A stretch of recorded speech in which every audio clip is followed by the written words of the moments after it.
Hi hello అందరికీ welcome back to my channel. ఈరోజు మన ఛానల్లో ఎంతో టేస్టీగా ఉండే డాబా స్టైల్ పన్నీర్ బుర్జీ ఎలా ప్రిపేర్ చేసుకోవాలో చాలా క్లియర్గా ఎక్స్ప్లెయిన్ చేస్తూ చూపించబోతున్నా అండి.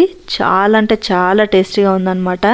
చపాతీ, పూరి ఎందులోకైనా సరే కాంబినేషన్గా చాలా టేస్టీగా ఉంటుంది. ప్రిపేర్ చేసుకోవడం కూడా చాలా సింపుల్గా ఈజీగా ప్రిపేర్ చేసుకోవచ్చు అనమాట. ఎలా ప్రిపేర్ చేసుకోవాలో చూసేద్దాము. ముందుగా స్టవ్ పైన ఒక కడాయి పెట్టుకొని అందులోకి 2 టేబుల్ స్పూన్ శనగపిండి వేసుకొని లైట్గా వేయించుకోవాలి. ఇలా వేయించుకోవడం వల్ల మనకి కర్రీ టేస్ట్ అనేది చాలా బాగుంటుంది. సో చూసారు కదా, ఈ విధంగా లైట్గా కలర్ డిఫరెన్స్ అనేది వస్తుంది. ఇలా డిఫరెన్స్ వచ్చిన వెంటనే మనం స్టవ్ ఆఫ్ చేసుకొని ఒక బౌల్లోకి తీసేసుకోవాలి. ఇప్పుడు ఇందులోకి కొద్దిగా ఉప్పు, అలాగే కొద్దిగా కస్తూరి మెంతిని నలిపి వేసుకోండి.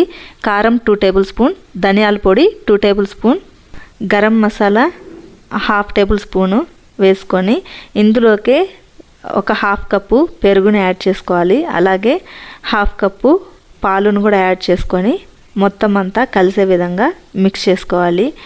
టేస్ట్ అయితే చాలా అంటే చాలా బాగుంటుందండి. సో చూసారు కదా, ఈ విధంగా మిక్స్ చేసుకున్న తర్వాత పక్కన పెట్టేసుకొని ఇప్పుడు శనగపిండి వేయించుకున్న కడాయిలోని 2 టేబుల్ స్పూన్ గీ వేసుకొని గీ కొద్దిగా హీట్ అయిన తర్వాత ఇందులోకి 1 table spoon Kashmir red chilli పౌడర్ని వేసుకొని లైట్గా రోస్ట్ చేసి తీసుకోవాలి. ఈ Kashmir red chilli powder use చేయడం వల్ల కర్రీ అనేది రెడ్ కలర్లో తెలుస్తుంది. మనకి స్పైసీ ఎక్కువగా ఉండదు, కానీ కలర్ అనేది రెడ్ కలర్లో వస్తుందన్నమాట.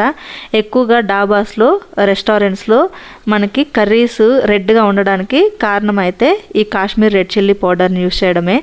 సో ఇలాగా వేయించుకున్న తర్వాత దీన్ని కూడా మనం ఇందాక మిక్స్ చేసుకున్నాం కదా మిశ్రమము, అందులోకి ఈ కాశ్మీర్ రెడ్ చిల్లీ పౌడర్ని కూడా వేసుకొని ఇలాగా మిక్స్ చేసి పక్కన పెట్టేసుకోవాలి. ఇప్పుడు పన్నీర్ని మనం కట్ చేసి పక్కన పెట్టేసుకుందాము. నేనైతే కంట్రీ డిలైట్ పన్నీర్ అయితే యూజ్ చేస్తున్నాను. 180 గ్రామ్స్ ఉంది. సో దీన్ని పూర్తిగా యూజ్ చేస్తున్నాను అనమాట. మీకు ఎంత కావాలో దాన్ని బట్టి మీరు పన్నీర్ క్వాంటిటీ అనేది తీసుకోండి. సో ఇదైతే పన్నీరు ఫ్రెష్గా ఉందండి. సో చాలా అంటే చాలా బాగుందన్నమాట పన్నీర్ అయితే.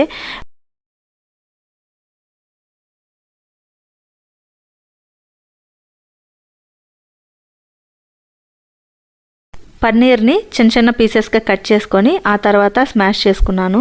మీకు కావాలంటే డైరెక్ట్గా అలాగే కూడా స్మాష్ చేసి తీసుకోండి. ఇందాక మనం కాశ్మీర్ రెడ్ చిల్లీ పౌడరు వేయించుకున్నాం కదా, అదే ప్యాన్లో ఇప్పుడు ఇంకొక 2 టేబుల్ స్పూన్ గీ వేసుకొని అలాగే 2 టేబుల్ స్పూన్ బటర్ వేసుకొని ఇవి రెండు కూడా బాగా మెల్ట్ అయిన తర్వాత ఇప్పుడు ఇందులోకి 1/2 టేబుల్ స్పూన్ జీలకర్ర వేసుకోవాలి. అలాగే కట్ చేసి పెట్టుకున్న పచ్చిమిర్చి, ఆనియన్, వీటితో పాటు 1 టేబుల్ స్పూన్ అల్లం వెల్లుల్లి పేస్ట్ కూడా వేసుకొని ఈ ఆనియన్ ముక్కలు బాగా గోల్డెన్ బ్రౌన్ కలర్ వచ్చేంత వరకు వేయించుకోవాలి. పచ్చిమిర్చి మీకు ఎంత వీలైతే అంత సన్నగా చాప్ చేసి తీసుకోండి. ఇప్పుడు ఇందులోకి కట్ చేసి పెట్టుకున్న టొమాటో ముక్కల్ని కూడా వేసుకొని ఈ టొమాటో ముక్కల్ని బాగా మగ్గేంత వరకు ఇలా మూత పెట్టేసి మగ్గించుకోవాలి. నేనైతే 4 మీడియం సైజు టొమాటోల్ని తీసుకొని ఇలాగ చిన్న చిన్న ముక్కలుగా కట్ చేసుకున్నాను. మీరు పెద్ద సైజు అయితే 2 టొమాటోస్ని యూజ్ చేసుకోండి, సరిపోతుంది. ఇలా టొమాటోలు బాగా మగ్గిన తర్వాత మనం ఇందాక మిక్స్ చేసి పక్కన పెట్టుకున్నాం కదా, ఆ మిశ్రమాన్ని ఇందులోకి వేసుకోవాలి.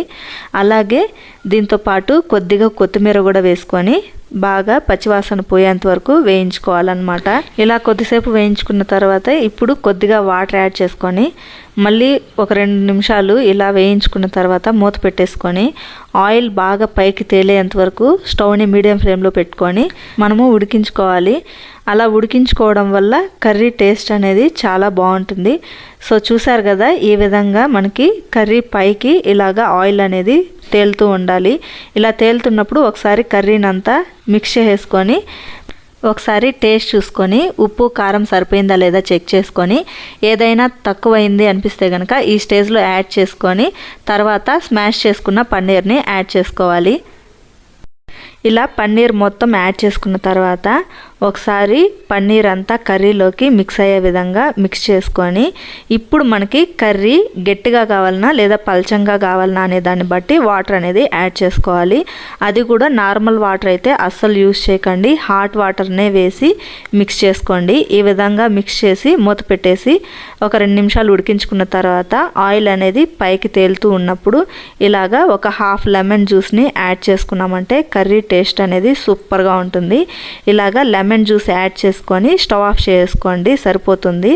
సో చూసారు కదా, ఎంతో టేస్టీగా ఉండే పన్నీర్ బుర్జీ రెడీ అయిపోయింది.